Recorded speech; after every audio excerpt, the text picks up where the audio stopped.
Hello అందరికీ నమస్తే. నాకు రీసెంట్ గా కస్టమర్ ఏంటంటే, అన్న ఇది ఏంటన్నా నాకు అర్థం కావట్లేదు, నేను అసలు తింపుతున్నాను చేస్తున్నాను కానీ ఒక్కొక్కసారి నాకు వాటర్ అనేది స్టక్ అవుతుందన్న. ఈ స్టక్ కావడం కోసం అసలు ఇది ఏంటిది, దీన్ని క్వశ్చన్ అడిగాడు. అసలు ఇది ఏంటిదని నాకు అడగడం జరిగింది. అందుకోసం అని చెప్పి నేను ఈ వీడియో మీ అందరి కోసం నేను చేస్తున్నాను. ఇది నాకు తెలిసినంత వరకు అయితే 80% రైతులకు ఇది తెలిసి ఉండదు, కొంతమందికి మాత్రమే తెలుస్తుంది. అసలు ఇది ఏంటిది అనేది మీకు ఈరోజు చెప్తాను, చూడండి. ఇది మనకు రిటర్న్ వాల్ అని కూడా అనొచ్చు, ప్రెజర్ అడ్జస్టర్ కూడా అనొచ్చు. అలాగే మనకి వాటర్ది రిటర్న్ కావడం కోసం, స్టక్ చేయడం కోసం ఇది పనిచేస్తుంది.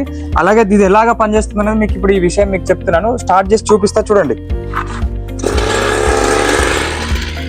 ఇప్పుడు నేను పంప్ స్టార్ట్ చేశాను కదా, పంప్ స్టార్ట్ చేసిన తర్వాత ఇప్పుడు ఇది మొత్తం లూజ్ ఉందండి. ఈ లూజ్ ఉండడం వల్ల ఏమవుతుందంటే వాటర్ అనేది మనకు పంపులోకి వెళ్ళకుండా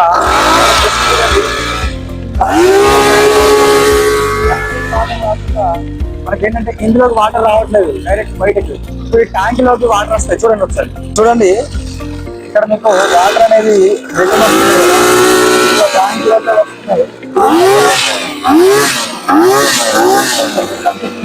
ఇప్పుడు మీరు చూసారు కదా, ఇప్పుడు నేను రిటర్న్ అంటే వాటర్ మనకి అక్కడ ఇది లూజ్ చేయడం వల్ల మనకు రిటర్న్ వస్తున్నాయి. అదే మనం ఇది ఫుల్ టైట్ చేసుకొని ఒకసారి మనము వాటర్ రేజ్ చేసి చూద్దాం, మనకి ఎలాంటి ప్రెషర్ వస్తుంది ఏంటి అనేది కూడా మీకు అర్థమైపోతుంది.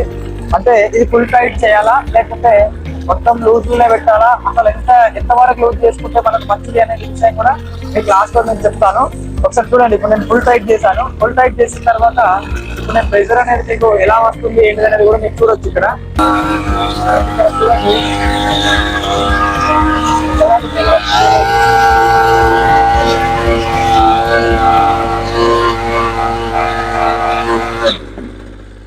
మీకు హెవీ ప్రెషర్ వస్తుంది. Okay, no problem. మీరు ఇదంతా ఫుల్ టైట్ చేశారు.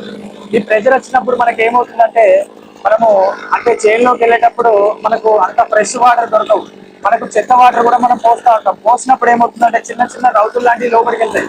లోపలికి వెళ్ళిన తర్వాత డైరెక్ట్ ఈ గన్నుల్లో లాక్ అవుతా ఉంటాయి. ఈ లాక్ అయిన తర్వాత మనం ఏం చేస్తాం, ఫుల్ రైజ్ చేస్తూ ఉంటాం. ఇక్కడ ఏమవుతుందంటే చూడండి, ఇప్పుడు నేను ఇక్కడ టైట్ చేశాను. ఇది ఇక్కడ నుంచి వాటర్ అసలు రావట్లేదు. నేను ఆల్రెడీ ఫుల్ టైట్ చేశాను. అప్పుడు ఏమవుతుందంటే ఈ గన్ అనేది పగిలిపోతుంది. లేదనుకోండి ఈ పైప్ లో ఈ సిలిండర్లు ఏమైనా పలిగిపోయే అవకాశం ఉంటుంది. ఈ పైప్ అనేది ఇక్కడ లాక్స్ ఉంటాయి కదా, ఈ లాక్స్ కూడా ఊసిపోతాయి. అంటే మీరు ఏం చేయాలంటే ఫుల్ టైట్ చేసుకోండి. నార్మల్ గా ఒకటి లేదా రెండు థ్రెడ్లు కొంచెం లూజ్ చేసుకుంటే ఏమవుతుందంటే, మనకు లూజ్ చేస్తే ఏమవుతుంది, నేను ఇక్కడ లూజ్ చేశాను కదా, ఇప్పుడు లూజ్ చేశాను. ఓకే, చూడండి. లూజ్ చేసిన తర్వాత మనం హెవీ రేజ్ చేస్తాం. చేసిన తర్వాత ఒకవేళ స్టక్ అయినా కూడా ఈ వాటర్ అనేది రిటర్న్ వస్తుంది. ఈ ట్యాంక్ లోకి మనకు రిటర్న్ రావడం వల్ల ఎటువంటి ప్రాబ్లం ఉండదు. ఇలాంటి వీడియోస్ కోసం మీరు నన్ను లైక్ చేసి కామెంట్ చేయండి. అలాగే మీ అందరి సపోర్ట్ నాకు ఉండాలని నేను కోరుకుంటాను. ఇంకా మరిన్ని మంచి మంచి వీడియోస్ కోసం నేను మీకు చేస్తూ ఉంటాను. మీ అందరి సపోర్ట్ ఉండాలి. Thank you.